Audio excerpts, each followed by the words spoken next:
DOJ, the Phoenix police systematically used illegal excessive force, and of course, they don't like the findings of the Department of Justice's report, and they decided to push back, which is not unusual. So, according to AZ Central, I'm going to read what they've written here, and then I'm going to show you the actual video in a few moments. Check it out. The Phoenix Police Department systematically used unlawful force disproportionately targeted people of color or black people, and routinely violated the rights of protesters, unhoused people, and others having mental health crisis, the U.S. Justice Department investigators reported. The behavior violated the First, Fourth, and 14th Amendments, according to Assistant Attorney General Christine Clark of the Justice Department's Civil Rights Division. She recapped findings in the department's scathing 126-page report, which it issued Thursday after a nearly 3-year investigation. The constitutional amendments protect free speech, prohibit unreasonable searches and seizures, and guarantees equal protection under the law. I've told you before, and I'll continue to tell you over and over again, this is a two-tier judicial system here in America. And I'm going to be showing you a lot of explosive videos pretty soon about police corruption and police conduct and how they are violating willfully the rights of everyday people. And some of them are involving black police officers as well. Many city officials and police representatives bristled at the findings, with reactions ranging from disappointment and frustration to anxiety and near outrage. One city leader said federal oversight would neuter the department, while the police leader said the report findings were riddled with innuendo and half-truths. Of course, they would say that.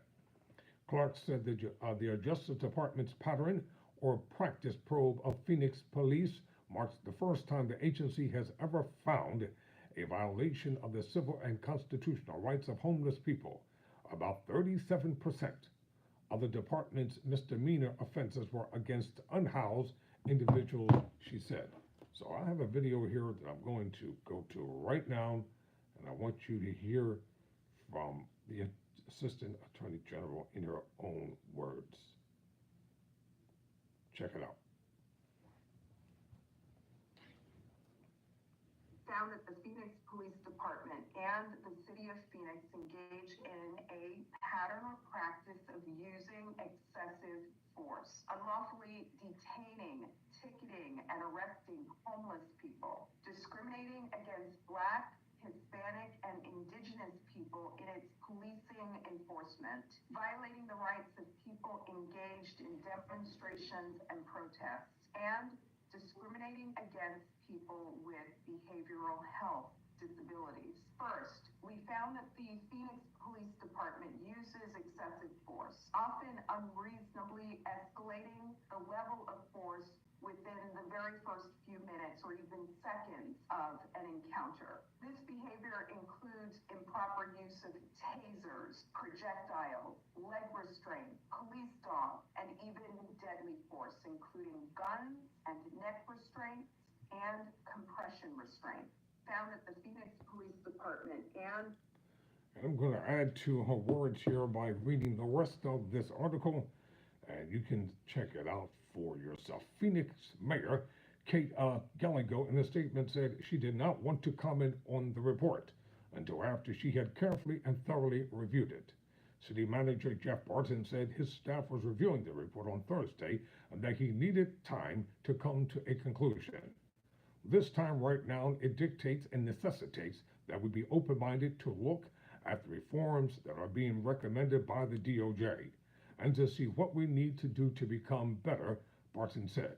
He added that city officials are willing to roll up our sleeves and work to implement solutions.